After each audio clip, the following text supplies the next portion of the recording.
Hello guys! Meron tayong celebration ngayon kaya napaluto ako ng carbonara. Tara, simulan na nating magluto. Dahil birthday ngayon ni Daddy. Ang Daddy kasi ayaw talagang naghahanda sa tuwing birthday niya. Ewan ko ba dyan? Ang KJ. Char! Nagsalang na nga pala ako dito ng pasta kasi alam nyo na matagal yung pakuluan kaya isinabay ko na rin ang paggisa.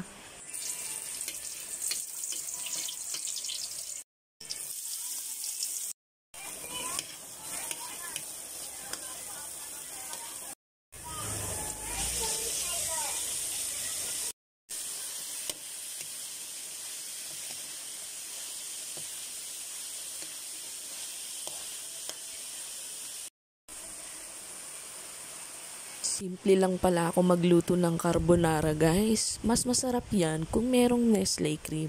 Pero dahil wala ako no, gatas lang ang inilagay ko. Yan guys, kumpleto na yan. May asin at paminta na. 2 lata nga pala ng mushroom ang inilagay ko dahil yun ang gusto ng Daddy. Mas maraming mushroom, mas masarap. Lagyan ko lang yan ng Alaska Evap. At kung evap lang ang meron kayo tulad niyan, lagyan nyo lang ng konting cornstarch para lumapot. Pero pagkalagay nyo ng gatas, hinaan nyo rin ng apoy kasi baka masunog yan. Nakakapagpalapot kasi ang cornstarch kaya medyo lagyan nyo lang ng konti para mas creamy. Alam nyo naman kapag gatas lang, hindi yan ganun kalapot. Sa totoo lang, nung bata ako, hindi ko ma-appreciate yan. Pero ngayong malaki na ako, mas gusto ko pa yan kaysa sa spaghetting pula. Ewan ko ba, ganun talaga kapag bata. Gusto lahat malasa. Ay, nahirapan pa ako mag-ikot. Sa plating na yan, nakapaw. Hindi naman kaganda na eh. Ayan, pinagaganda ko naman kahit papano. Yan, tingnan nyo, ready na.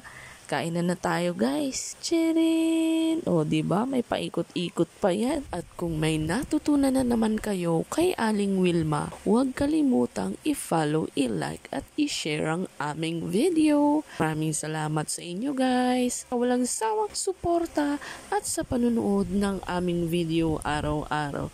Follow for more.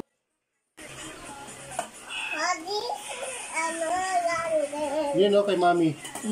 Sarap! Kain na guys!